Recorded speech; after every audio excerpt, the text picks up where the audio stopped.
Hello and welcome back again to a brand new episode of WordPress tutorial series for beginners brought to you by WP Guides. My name is Rehan Gilani and I would like to ask a question today.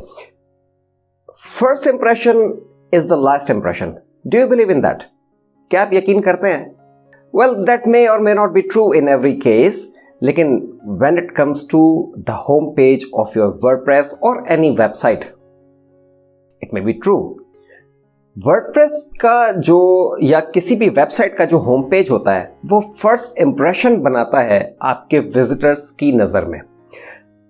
हम आज के tutorial में कोई professional grade का home page design करने नहीं जा रहे, लेकिन जो डिफ़ॉल्ट ऑप्शंस आपको वर्डप्रेस देता है उन पर ज़रा एक नज़र डालने जा रहे हैं, बिकॉज ये सीरीज़ बिगिनर्स के लिए है और इस सीरीज़ में हम सिर्फ ये सीख रहे हैं कि वर्डप्रेस के टूल्स कौन कौन से हैं, कौन कौन से ऑप्शंस हैं और वर्डप्रेस से आप बाय डिफ़ॉल्ट कौन से टास्क परफॉर्म कर सकते हैं। Let me take you back to the computer screen today और वहाँ पर हम देखेंगे कि आपके पास होम पेज के लिए वर्डप्रेस में बाय डिफ़ॉल्ट क्या ऑप्शंस हैं। देखिए, बाय डिफ़ॉल्ट आपके पास ये ब्लैंक कैनवस है और इसमें होता क्या है बेसिकली कि आपके पास एक ये समझ लें कि ब्लॉक का लेआउट है, हेडर एंड फुटर वैसे ही है जो कि अक्रॉस आपकी वेबसाइट चल रहे होते हैं। ये कंसिस्टेंट रहते हैं, कांस्टेंट रहते हैं।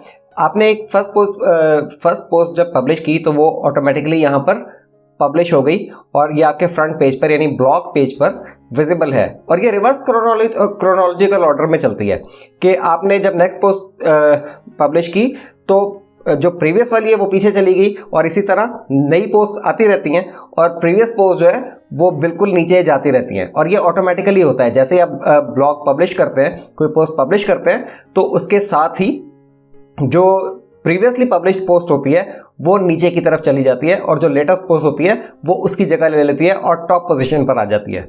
इसमें दूसरा जो ऑप्शन है वो ये है कि आप स्टैटिक पेज कोई डिज़ाइन करिए और उस स्टैटिक पेज को अपना वर्डप्रेस का होम पेज बनाइए। स्टैटिक पेज के सेक्शन में भी आपके पास जो बेसिक लेआउट है वो वही है जैसा कि ब्लॉग सेक्शन में थी, यानी जब आप क्रोनोलॉजिकल ऑर्डर में, रिवर्स क्रोनोलॉजिकल ऑर्डर एक्चुअली, आप जब ब्लॉग पोस्ट पब्लिश कर रहे थे और उसे अपने होम पेज पर डिस्प्ले करवा रहे थे, सेम हेडर सेम फुटर, जो कंटेंट एरिया है स्टैटिक पेज में बेसिकली वो चेंज हो जाएगा। इसमें बहुत सारी पॉसिबिलिटीज़ हैं, आप इसको बहुत मुख्तलिफ तरीके से डिज़ाइन कर सकते हैं। अगले ट्यूटोरियल्स में, फ्यूचर वीडियोस में आप देखेंगे कि इसमें मज़ीद पॉसिबिलिटीज़ क्या है। मैं आपको बेसिक स्ट्रक्चर लेकिन समझा देता हूँ। मिसाल के तौर पे सबसे पहले इसमें एक हेडलाइन हो सकती है, एक हेडिंग हो सकती है और उसके बाद उस हेडिंग को फर्दर एलैबोरेट करने के लिए आप इसमें पैराग्राफ यूज़ कर सकते हैं। पैराग्राफ के साथ आप इस पेज को मज़ीद इंटरैक्टिव बनाने के लिए यहाँ पर आप एक इमेज लगा सकते हैं या इसमें मज़ीद पैराग्राफ्स ऐड कर सकते हैं, एक सब हेडिंग इसमें डाल सकते हैं और मज़ीद टेक्स्ट ऐड कर सकते हैं अपने पेज में ज़्यादा से ज़्यादा इन्फॉर्मेशन पब्लिश करने के लिए। बेसिक ऑप्शंस आपके पास दो ही हैं कि आप या तो कोई स्टैटिक पेज को डिज़ाइन करें और उसे एज अ होम पेज इस्तेमाल करें, या आप रिवर्स क्रोनोलॉजिकल ऑर्डर में, जो कि वर्डप्रेस का एक डिफ़ॉल्ट सिस्टम है, आप करंट पोस्ट को अपने होम पेज पर डिस्प्ले करवाएं। लेकिन इन दोनों ऑप्शंस को सेलेक्ट कैसे करते हैं, let me take you to the real WordPress और वहाँ पर हम ये देखेंगे कि आप ये ऑप्शन कैसे और कहाँ से इस्तेमाल कर सकते हैं। ये सेटिंग चेंज करने से पहले मैं चाहता हूं कि आप एक दफ़ा देख लीजिए कि हमारा करंट जो होम पेज है वो किस तरह का दिखता है। ये डिफ़ॉल्ट है, बाय डिफ़ॉल्ट जैसे वर्डप्रेस में आता है कि रिवर्स क्रोनोलॉजिकल ऑर्डर में आपकी पोस्ट पब्लिश होती हैं। ये नवंबर 1 को एक पोस्ट पब्लिश हुई है मिसाल के तौर पे, वो नज़र आ रही है। उससे पहले अक्टूबर 29 को, उससे पहले अक्टूबर 19 को हेलो वर्ल्ड, ये डिफ़ॉल्ट वर्डप्रेस पोस्ट है जो कि वर्डप्रेस इंस्टॉलेशन के साथ आती है।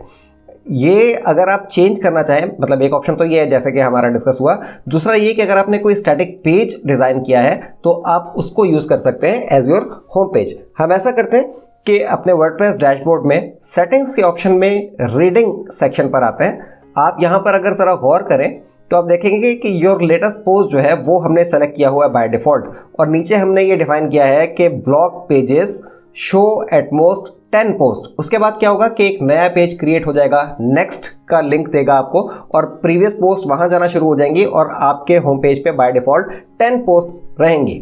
लेकिन अगर आप इसको चेंज करें और इसमें आप स्टैटिक पेज सेलेक्ट करें तो ये होम पेज की लिस्ट में आपके पास स्टैटिक पेजेस जितने भी पब्लिश हुए हैं उनकी लिस्ट आ जाएगी और आप उसमें से एक पेज सेलेक्ट करें जो आपने डिज़ाइन किया है स्पेसिफिकली अपने होम पेज के लिए।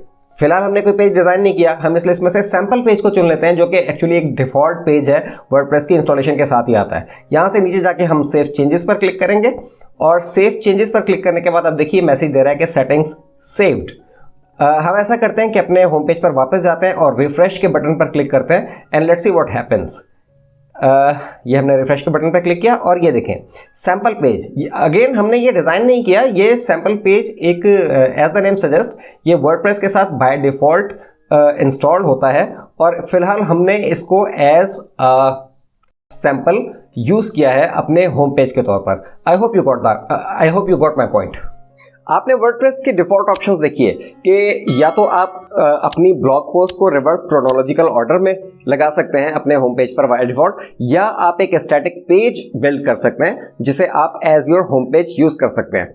जब ये सीरीज़ ख़त्म होगी और हम इंटरमीडिएट लेवल पर आएंगे यानी बिगिनर्स के बाद जब हम वेबसाइट डिज़ाइन की तरफ बाकायदा आएंगे तो उसमें हम सीखेंगे कि how to design a beautiful web page, a landing page जिसे आप अपने होम पेज के तौर पर इस्तेमाल कर सकते हैं और अपनी साइट का बेसिक ऑब्जेक्टिव उसमें आप किस तरीके से अचीव कर सकते हैं और यूज़र को ज़्यादा अट्रैक्ट कर सकते हैं और अपनी साइट पर रिटेन कर सकते हैं। स्टे ट्यून्ड एंड आपसे नेक्स्ट वीडियो में दोबारा मुलाकात होगी, तब तक के लिए अल्लाह हाफिज़।